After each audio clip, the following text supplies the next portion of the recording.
Welcome, curious minds, to the deep dive. Today we're not just opening a history book. We're kind of peeling back centuries of received wisdom. Yeah, to uncover a really extraordinary story. Exactly. We're embarking on this, ambitious historical journey, one that really challenges some long-held beliefs about, the origins of a significant part of world Jewry. Get ready to rethink what, because we're about to explore this powerful yet almost forgotten empire in Eastern Europe. That's right. Our deep dive today, it centers on Arthur Koestler's The 13th Tribe. It's a work of, pretty meticulous research that traces the fascinating history of the ancient Khazar Empire. And this wasn't just some minor player. No, not at all. This was a major, often overlooked power, kind of nestled between the Black Sea and the Caspian. Right. And the most astonishing aspect of their story, it's this truly unique decision they made way back in the Dark Ages, converting their entire ruling class to Judaism. And this is where the narrative just takes a massive turn, doesn't it? It really does. Koestler suggests that after their empire eventually fell, these Jewish Khazars, they migrated westward. Towards places like Poland and Lithuania. Yeah, and he argues they formed what he actually calls the cradle of Western Jewry. Right. Suggesting a Turkic origin, not purely Semitic, for a really substantial portion of what later became the Ashkenazim, the largest group of modern Jews. So our mission today is basically to extract the most important insights from this incredible narrative. Yeah. We need to examine the evidence Koestler presents. And understand the profound implications, what it means for understanding Jewish history, identity, all of that. Exactly. So settle in, because this deep dive, it might just change your entire perspective on things. Let's get into it. Okay, so let's begin by grounding ourselves. Where exactly was the Khazar Empire, and why was its location so strategically important? Right. Well, the Khazar Empire occupied a truly massive and pivotal piece of territory. It spanned from the Black Sea, across those vast steppes, all the way over to the Caspian Sea. And from the Caucasus Mountains, way up north to the Volga River. And you see, this wasn't just any land. It was positioned directly, as Koestler puts it, across the natural line of advance of the Arabs. Natural line of advance. That phrase really tells you something, doesn't it, about the historical moment? Absolutely. We're talking about the years right after Muhammad's death, Yeah. AD 632, the Caliphate's armies, this expanding Islamic empire. They were sweeping north with incredible speed, incredible power. Taking down empires as they went. Exactly. They reached the Caucasus really quickly. And from there, the door into Eastern Europe looked wide open. But the Khazars were standing right in that doorway. Their location meant they became this absolutely crucial buffer for centuries. The threat to Europe from the east was, in Koestler's words, hardly less acute than the one Charles Martel faced at Tours in the west. Right, the famous battle. Yeah, and the Khazar resistance, it wasn't just a minor skirmish, it wasn't brief. It lasted for over 100 years, holding back these, formidable, relentless armies. Just take a moment, listeners.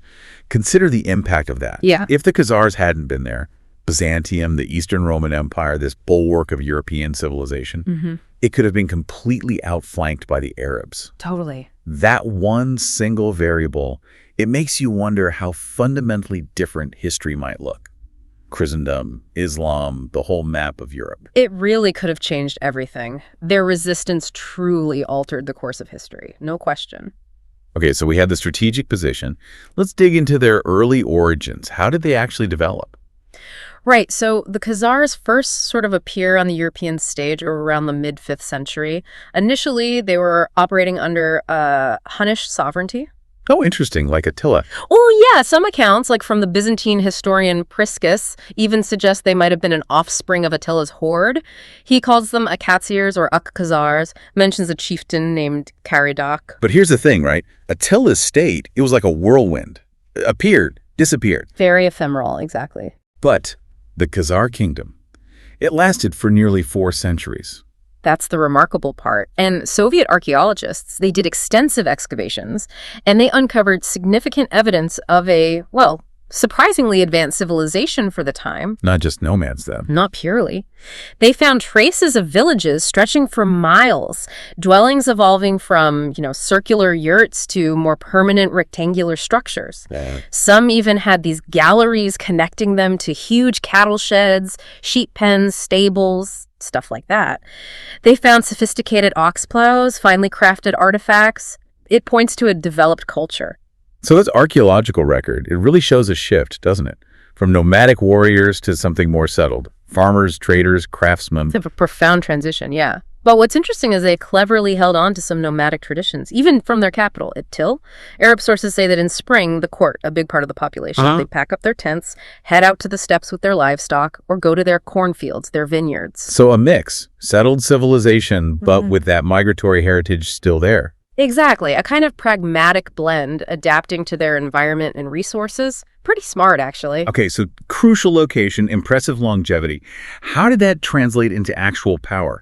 Were they just defensive or did they project strength? Oh, they definitely projected it. At their peak, the Khazars weren't just defending borders. They controlled or extracted tribute from about 30 different nations and tribes. 30? That's huge. It's a vast area. From the Caucasus to the Aral Sea up to the Ural Mountains around Kyiv into the Ukrainian steppes. Their vassals included powerful groups like the Bulgars, the Magyars, various Slavonic tribes. And they've built defenses too. Yeah, they developed this elaborate chain of northern fortifications, 8th, 9th centuries, like the famous fortress of Sarkel. It formed this semicircular arc from Crimea to the Volga. So this wasn't just about sitting back. Their military must have been formidable. Absolutely. Their armies raided deep into Georgia, Armenia, even got as far as Mosul. Mosul, that's deep into caliphate territory. More than halfway to Damascus. It shows incredible reach, real prowess. It highlights their supreme mastery of the southern half of Eastern Europe for a century and a half. They effectively blocked that Ural-Caspian gateway for nomads coming from Asia. Wow, so that military strength, it must have been tied to their economy somehow. Intrinsically linked, a fundamental pillar. Foreign trade was a major source of income. They basically became masters of the northern Silk Road branches. Okay.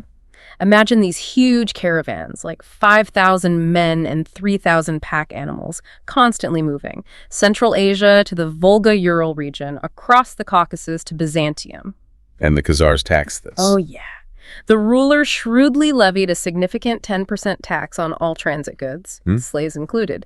This made Khazaria incredibly prosperous. But, and Koestler emphasizes this, its stability always depended on that military strength and prestige. It sounds like a remarkably sophisticated state for the time, and they had a permanent army. Yes, a professional army, which was quite advanced. It included this formidable Praetorian Guard made up of Muslim mercenaries, the Arsia. Muslim mercenaries in a state about to convert to Judaism. That's interesting. Well, yeah, it speaks to their pragmatism, right? And the empire's multi-ethnic, multi-religious nature. This core force ensured internal control, which was crucial, and provided a powerful base for larger armies. And their reputation spread. Absolutely. It reached the point where the Byzantine Emperor Constantine Porphyrogenitus had an elite corps of Khazar guardsmen right at his palace gates in Constantinople. No way. Yeah. It really underscores their military reputation, the esteem they were held in across the region. Their influence was felt far beyond their own borders. Okay, that paints an incredible picture. Powerful, sophisticated. Yeah. But now we get to what Koestler calls the unique event. Their conversion to Judaism. How on earth did that happen? Right. So around AD 740, the Khazar king, his court, the military ruling class, they make this astonishing decision to embrace Judaism, make it the state religion. Astonishing is the word. Historians, contemporaries, they were all genuinely amazed by this. Yeah. Bury, the historian, calls it unique in history. It really stands out, especially given the major power dynamics of the time. Unique decision. Especially for an empire stuck right between Christian Byzantium and the Islamic Caliphate. Wouldn't aligning with one of them have made more sense? Offered stability, maybe military backing? That's the logical question, isn't it? But actually, the political calculation was precisely why neutrality seemed so appealing to them. How so? Well, think about it. Embracing Christianity, that would immediately put them under Byzantium's influence. Vassals of Constantinople, politically and religiously. Okay, makes sense. Adopting Islam, same problem, different empire. They'd become dependent on the caliphate in Baghdad, basically giving up their independent foreign policy. Ah, I see. But Judaism, it offered a neutral path. It was a reputable religion with sacred books which both Christian and Mohammedan respected, as Koestler notes. Crucially, it let them rise above being seen as heathen barbarians without becoming politically subservient to their great power. So it was a political masterstroke, Yeah. preserving their sovereignty.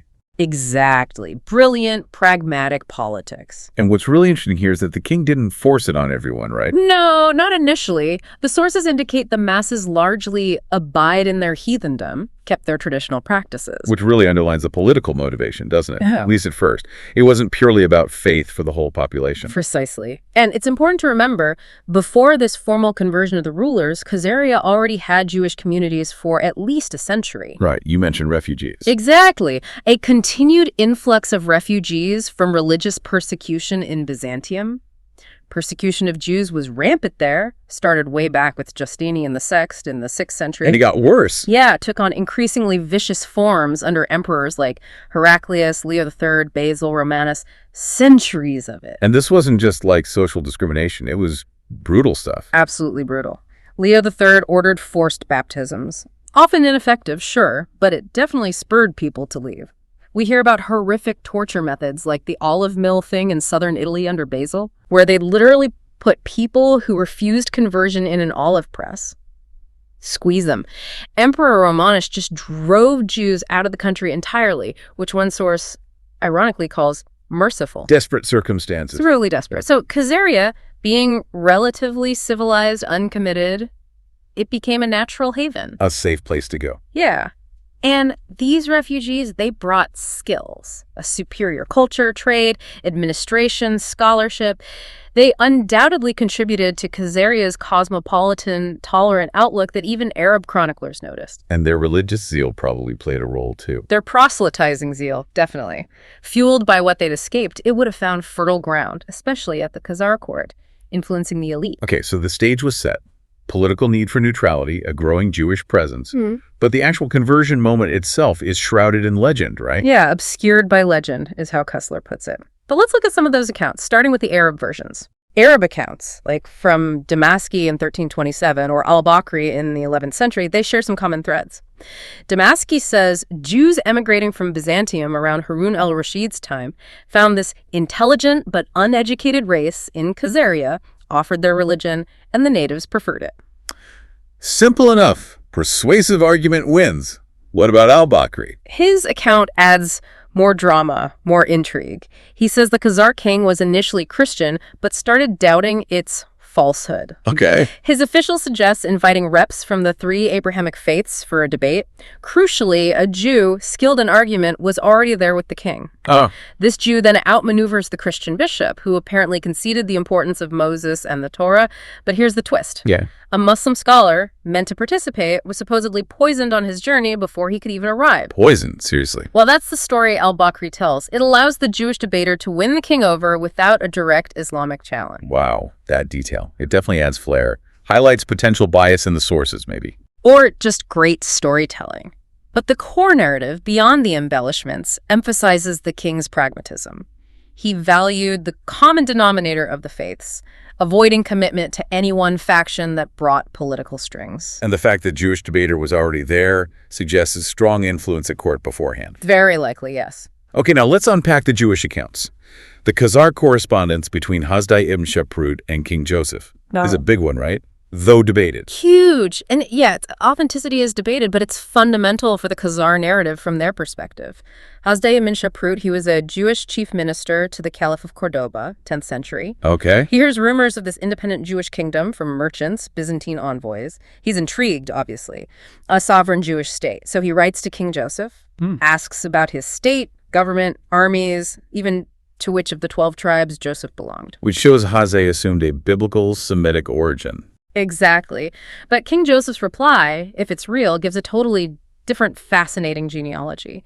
He praises his ancestor, King Bulan, a conqueror who drove out sorcerers and idolaters, suggests a pagan past. Right. Then Joseph writes, an angel appeared to Bulan in dreams, urging him to worship the true God, promising power, success. An angel, okay. And then, echoing the Arab accounts, Bulan convenes his own brains trust reps from the 3 faiths.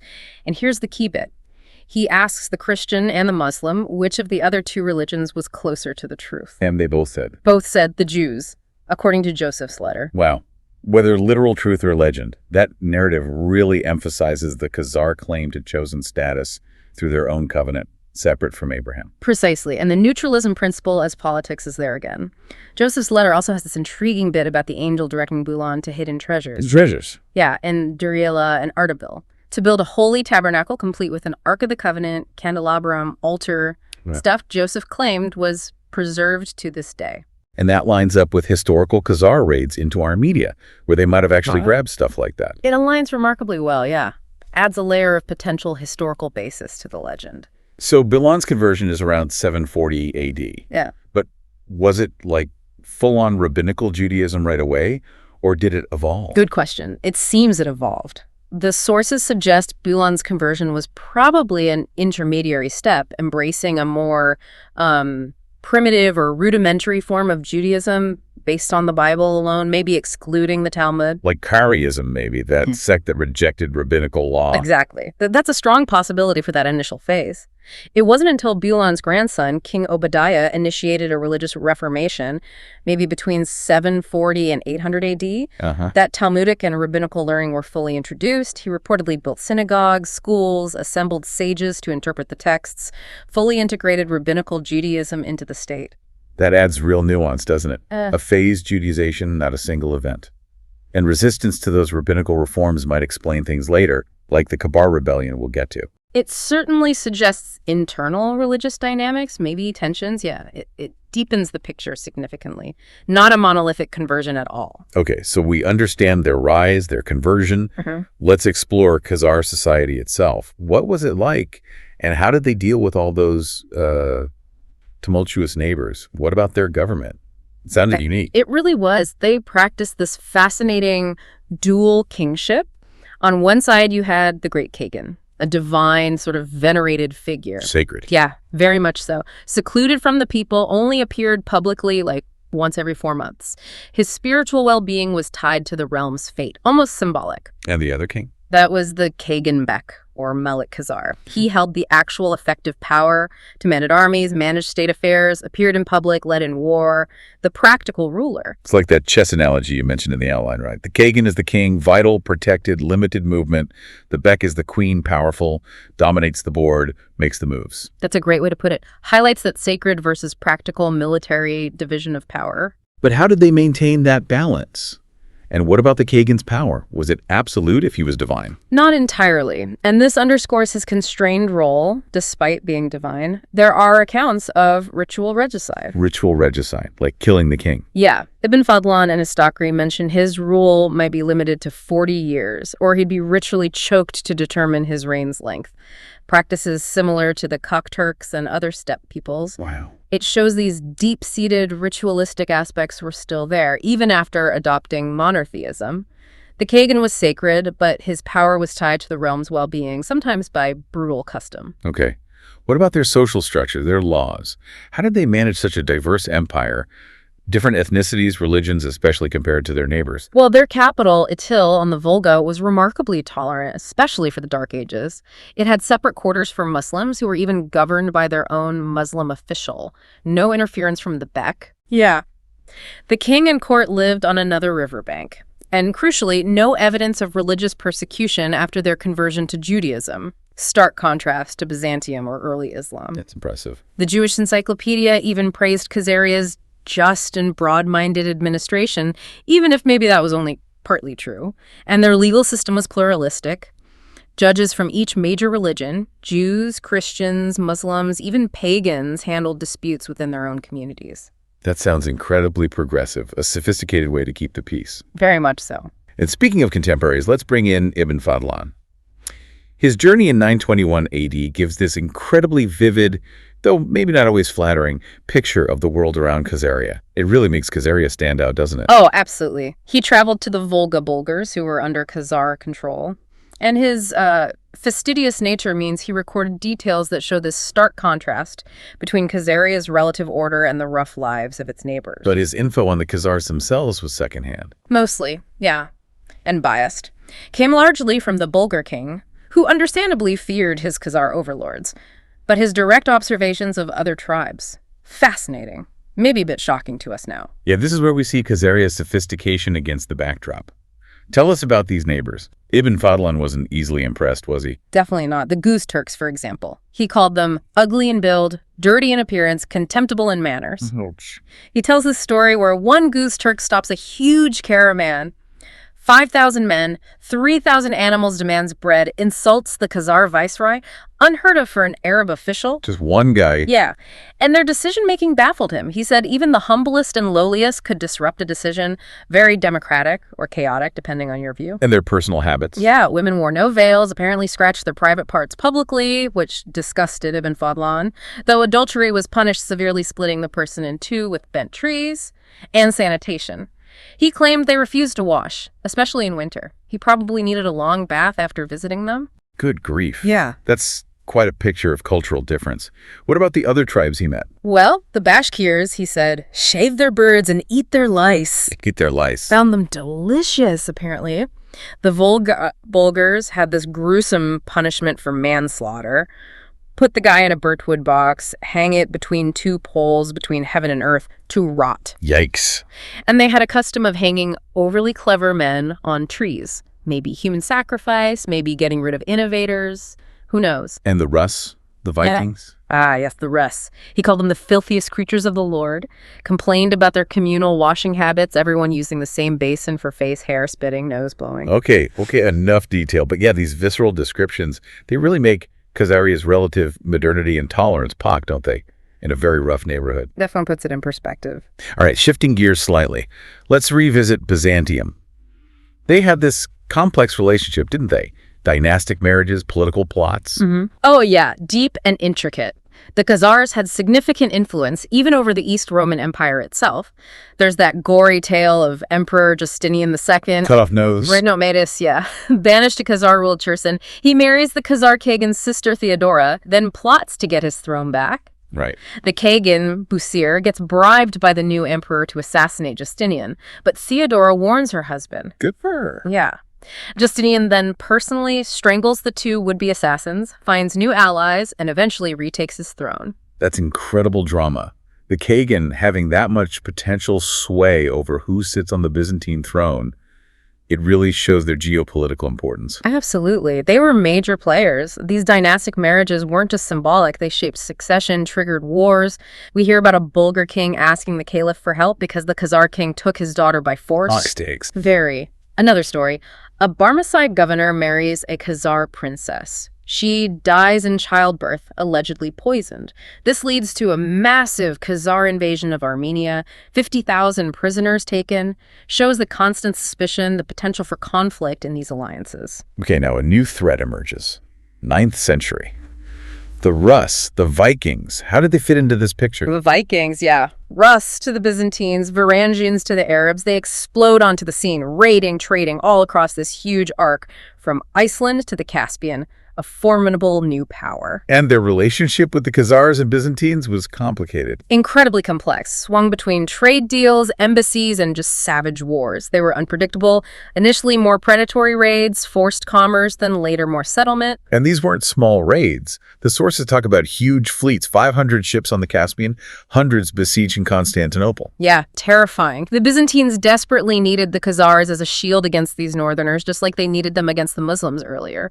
There was even that Latin prayer, right? Your Norman Norum Libera Nos Domine. From the fury of the Northmen, deliver us, O Lord. Gives you a sense of the fear. It does. And here's a key point about Khazar influence.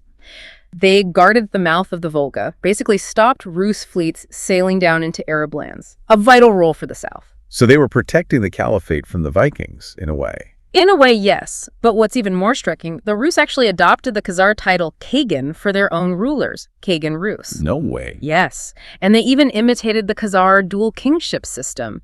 That shows significant, often overlooked Khazar cultural influence on early Rus state formation, a real testament to their prestige. It's also worth remembering how politics can warp history here. The Soviets trying to erase the Khazars' role. Professor Artemonov getting publicly slammed in Pravda just for suggesting Khazar influence on early Russian culture, the official line became that Khazari played no positive role whatever, even held Russia back. A stark reminder of history being manipulated. Definitely. Yeah, okay. Let's turn to the Magyars, the Hungarians. What was their connection? Right, the Magyars, Finno-Ugrian origin. They were long-term allies, vassals of the Khazars, settled between the Don and Kuban rivers. And the Khazars influenced their kingdom. Directly. The Khazars actually gave them their first king, Lebedius. He declined, suggested Almas or his son Arpad instead. Okay. So Arpad was installed after the custom and usage of the Khazars, raising him on their shields. A direct link between the Khazar and Hungarian founding dynasties. That's a tangible link. And they adopted the dual kingship too. A modified version, yeah. A Khanda, the greater king, and a Jula, the effective ruler. Similar structure. And here's another fascinating piece. Yeah. A rebellion of 3 Khazar tribes, the Kavars or Kabars, they actually joined the Magyars. Join them? Yeah. Profoundly transformed their ethnic character, added a fierce fighting force to the emerging Hungarian state. Why did they rebel and leave? Well, that's intriguing speculation. Scholars like Artemonov suggest it might have been a reaction against King Obadiah's strict rabbinical reforms we talked about earlier.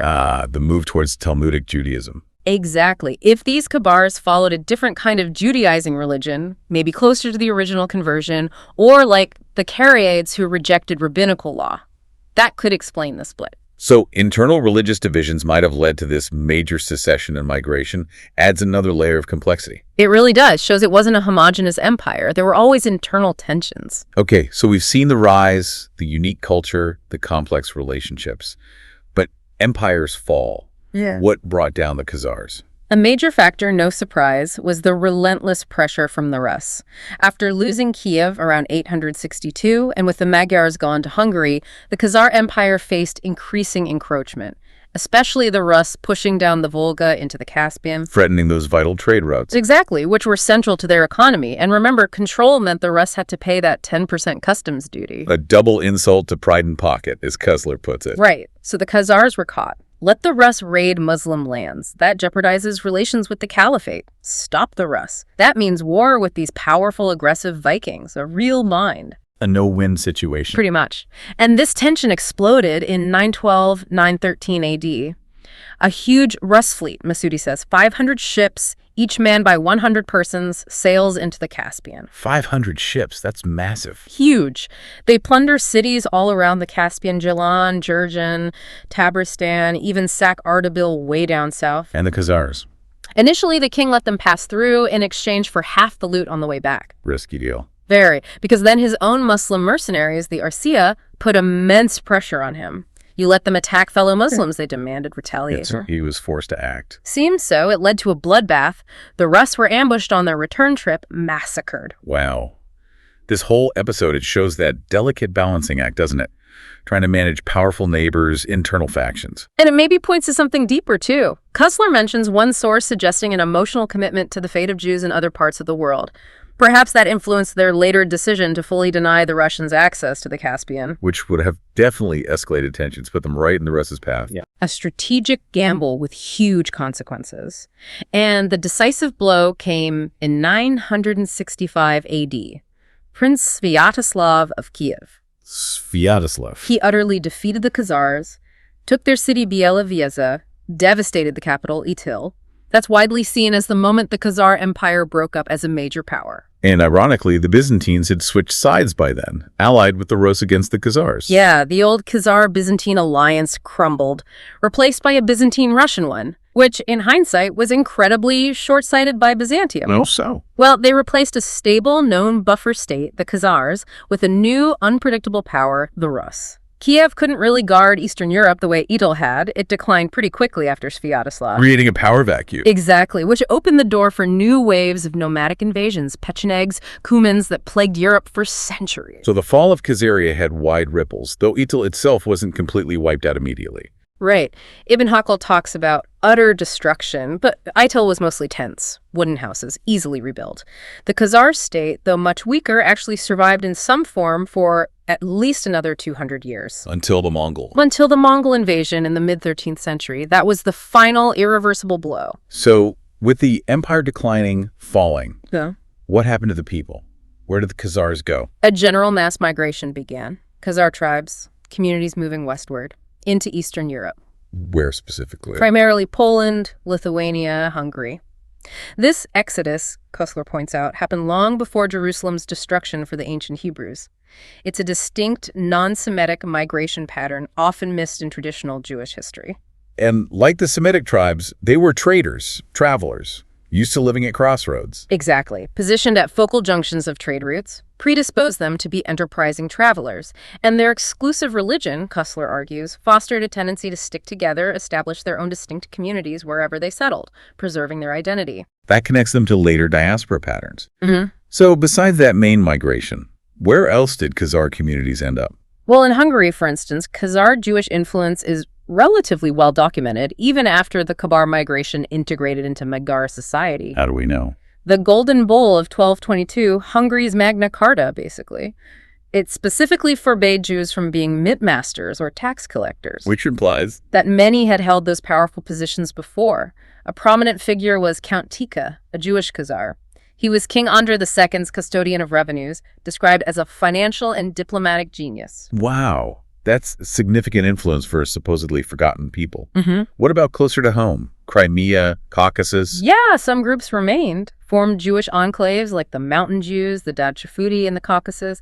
There was even a 15th century dynasty of Jewish princes ruling in Tamatarka on the Temen Peninsula, shows persistence long after the empire's peak. Okay, and then Poland. This is where Koestler's core argument really comes together, right? Connecting Khazars to modern Jewry. Precisely. The greatest concentration of Jews since the beginnings of the diaspora appears in Poland-Lithuania, remarkably simultaneously with the Khazars vanishing from the historical record. That timing is key. It leads many historians, including Koestler, to conjecture that a substantial part, and perhaps the majority of Eastern Jews and hence of world Jewry, might be of Khazar and not of Semitic origin. That's the bombshell hypothesis, challenging the direct lineage narrative. Fundamentally. And Poland at the time was underdeveloped, looking for immigrants. Exactly. They had this pragmatic policy, attracting Germans, Armenians, and crucially, Khazar Jews, offered charters with special privileges. Likewise. Allowed them to build synagogues, schools, have their own courts, own land, trade freely. A powerful magnet for a displaced entrepreneurial people like the Khazars. What evidence supports this migration and influence in Poland specifically? It's multifaceted. Take the Karaites, that fundamentalist Jewish sect rejecting rabbinical law. They kept a Turkish dialect for centuries, a language Zajaskowski, the Turkologist, called the purest present-day representatives of the ancient Khazars. Living linguistic link. Wow. And we even have records of Prince Vitautas of Lithuania settling Karaite prisoners of war from Crimea in Poland. Further cements that connection. And what about the shtetls, those unique Jewish towns in Poland? Yes. Consider this. These self-contained, predominantly Jewish country towns, the shtetls, they appear almost exactly when the Khazars disappear. Koestler sees them not just as a quirk, but as a potential cultural echo, a missing link. Showing how Khazar trading patterns might have evolved into these distinct communities, trading posts, centers for artisans across the countryside. That's the idea. And Koestler goes further. He cites the specialization of Polish Jews in coach building and carting the Balagula trade. Why is that significant? Because Ghetto Jews were traditionally urban, sedentary. But the Khazars, semi-nomadic people, used to the steppes, extensive experience with horse-drawn transport. He sees it as unmistakable evidence of Khazar origin. Interesting. Even food gets a mention. Speculatively, yeah. Even the odd passion for gefilte fish, he wonders if it's linked to memories of fish as a staple diet on the Caspian Sea. Practical, available food in their homeland. These cultural echoes, while maybe circumstantial, build a compelling picture. Okay, this journey through Khazar history, their migration, it definitely gives us a lot to chew on regarding Jewish origins and identity. But Koestler takes it another step, doesn't he? He fundamentally challenges the whole idea of a single Jewish race. He does, and for many, that's a truly provocative, even controversial idea. So what's the argument there, based on science? Based on anthropology, yeah. The evidence, as Koestler summarizes it from scientific consensus at the time, is pretty clear. Modern anthropology shows no Jewish race. No Jewish race. How so? Anthropometric measurements, stature, weight, skin color, head shape, cephalic index, blood groups, they reveal profound racial heterogeneity among Jewish groups worldwide. Meaning lots of diversity. Massive diversity. What's striking is Jews in different countries are often more dissimilar from each other physically than they are from their non-Jewish host nations. Which directly contradicts the popular idea of a distinct, uniform Jewish race. Directly refutes it, yeah. But that raises a paradox, doesn't it? If there's no single Jewish race, why do so many people feel they can recognize a Jew at a glance? It's a common perception. It's a valid question, a complex one. The research tackles it. But first, look at the data. Juan Comas, in a UNESCO study Koestler cites, states it unequivocally. The Jewish people is racially heterogeneous. Its constant migrations and its relations, voluntary or otherwise, with the widest variety of nations and peoples, have brought about such a degree of crossbreeding that the so-called people of Israel can produce examples of traits typical of every people. So mixing has been constant. Constant and widespread. Comas gives that vivid example.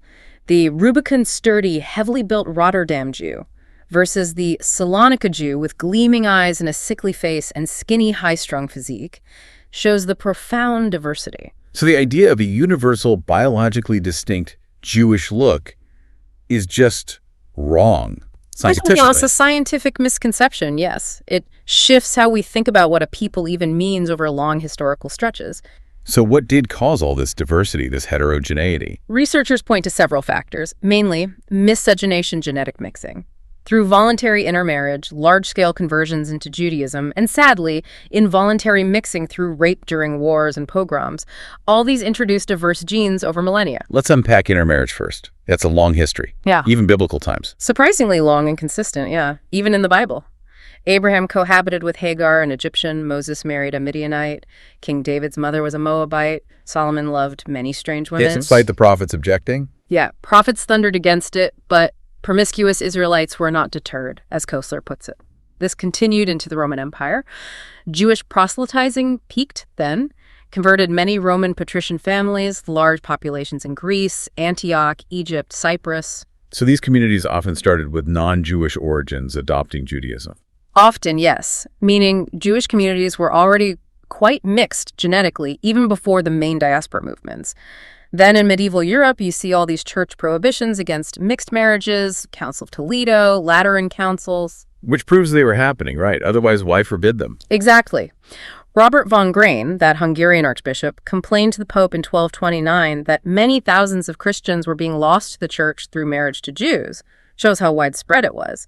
This constant intermarriage significantly infused Gentile genes into Jewish communities, diversifying them continually. And then there's the darker side, mixing through rape. Yeah, distressing but historically undeniable. A distressingly recurrent type of event that added to the genetic mix under tragic circumstances. Any specific examples? There's an ancient tradition, Grates recorded. It attributes early German Jewish settlements to Roman soldiers, the Vangioni, bringing back most beautiful women from Palestine after Jerusalem's siege, forcing them.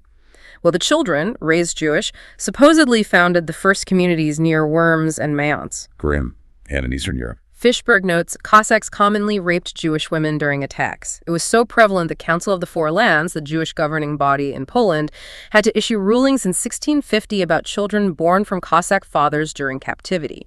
Horrific events, but they undeniably impacted the genetic makeup over time. Okay, so if there's all this mixing, no distinct race, what about those enduring stereotypes like the Jewish nose? Where does that come from? Classic example of challenging stereotypes.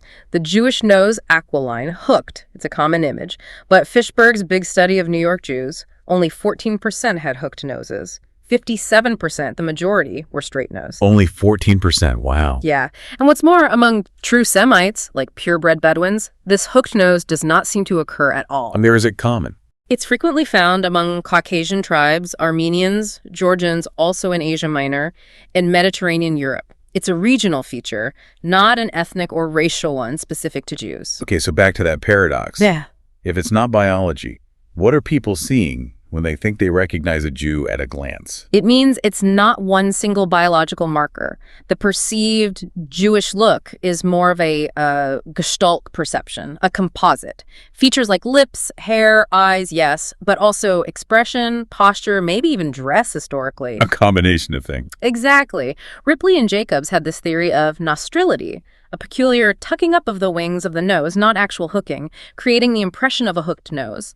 This whole identikit creates a prototype of a particular type of Jew, usually Eastern European Ashkenazi, not a universal one. So it's a stereotype based on some Jews, not all Jews globally. More cultural and regional perception than race? Precisely. That makes sense. It's a composite, not definitive. But how much of that composite is truly genetic versus shaped by environment, social conditions? That seems critical. Absolutely critical. And this is where the history of the ghetto becomes so important for understanding Jewish biological and social inheritance. European and American Jews are largely children of the ghetto, lived under similar segregated, often hostile conditions for centuries that profoundly shaped them. Shaped them how? Like evolutionarily? In a way, yes. Those segregated conditions acted as a powerful evolutionary pressure cooker. Genetically, you see maybe 3 main influences inside the ghetto walls. Okay, what are they? First, inbreeding. Marriages within small, closed groups. Common in ghettos, could increase congenital issues, sure, but maybe also rare positive gene combinations, Koestler's metaphor, champion racehorses or geniuses in certain fields. Okay, inbreeding. Second, genetic drift. The random loss of certain hereditary traits in small, isolated populations can lead to significant changes over time, making them distinct from the larger surrounding populations just by chance. And third, Natural selection. The urban, overcrowded ghetto environment. Devastating epidemics were more selective on Jewish populations. Those who survived passed on better immunity, resilience, leading to greater relative longevity for the group overall. Might explain, say, lower rates of TB among Jews compared to other city dwellers back then. Wow. Biological adaptation to a brutal environment. Yeah. What about social inheritance? Cultural traits mistaken for racial ones. Yeah, that's huge too. Socially, centuries of hostile pressure in the ghetto favored certain types, the glibus, the most pliant and mentally resilient, the adaptable ghetto type who could navigate danger with wit, and traits like, say, abstinence from alcohol, once seen as maybe a racial trait. Koestler powerfully reinterprets it as social inheritance. Oh, so Living precariously for centuries, always needing to be cautious, sober, alert to protect family, livelihood. It instilled a strong cultural aversion to drunkenness, passed down parent to child. As ghetto memories faded, assimilation rose. So did alcohol intake among Jews. Shows its cultural roots, not genetic. So it's adaptation again. Social and environmental pressures creating observable group traits over generations. Did sexual selection play a role too? Shaping the look. Ripley suggested it might have. Proposed the ghetto's own ideal of physical beauty could have influenced marriage choices, subtly accentuating certain traits over time within that closed community. Interesting. Fishberg explored this too, noted that for the ultra-Orthodox Jew in Eastern Europe, the ideal wasn't strength or muscle, but maybe a silken young man, delicate, anemic, intellectual, brains over brawn. Suggesting internal choices could shape physical traits too. Exactly. Conscious and unconscious choices within a closed community could reinforce certain characteristics, contributing to a perceived group look. It really blurs that nature versus nurture line, shows how environment, social values can literally sculpt a people over time. So wrapping this all up, what we have unpacked today is, well, truly mind-bending. A reevaluation of history, of identity, from this powerful Jewish converting empire in Eastern Europe to the complex ways migration, environment shaped a people. The 13th Tribe gives us this completely fresh lens on the origins of a huge part of world Jewry, the Ashkenazim. Indeed. Koestler's work suggests the bulk of modern Jewry, the Ashkenazim specifically, might largely be of Khazar Turkish origin rather than Semitic. Yeah. This theory, backed by historical and anthropological evidence he presents, profoundly challenges that popular belief in a unified Jewish race descended straight from biblical tribes. Instead, it points to this rich tapestry, diverse backgrounds, continuous mixing shaping Jewish identity for millennia. It's such a powerful reminder, isn't it? History is rarely simple. Identity is complex, evolving, shaped by culture, geography, politics, countless forces. The Khazar story shows how a forgotten empire can cast this long, fascinating shadow. It makes us re-examine what we thought we knew. In this deep dive, it also touches on what Koestler called the tragic paradox of the diaspora Jew, where religion implies membership in a chosen race that, scientifically speaking, doesn't really exist biologically. A pseudo-nation, he calls it, held together by beliefs that turn out from a purely racial view to be illusory. That's a heavy concept. It is, but it's crucial to remember Koestler's own point here. The Khazar infusion 1,000 years ago, however fascinating, is irrelevant to modern Israel. Right. He separates the history from modern politics. Exactly. Israel's right to exist, he argues, rests on international law, the efforts of its people, regardless of their precise genetic makeup centuries ago. The story is about history and identity, not modern political claims. Precisely. And it leaves us, and you the listener, with this provocative thought to mull over. If the very foundations of a group's identity can be so profoundly reshaped by unforeseen history, by adaptation, what does that mean for how any group defines itself today? Yeah. What stories do we choose to believe about our own origins, and how do those narratives shape our present? Good questions to leave with. Thank you for joining us on this deep dive into the fascinating, complex, often surprising history of the 13th Tribe. Until next time, keep digging.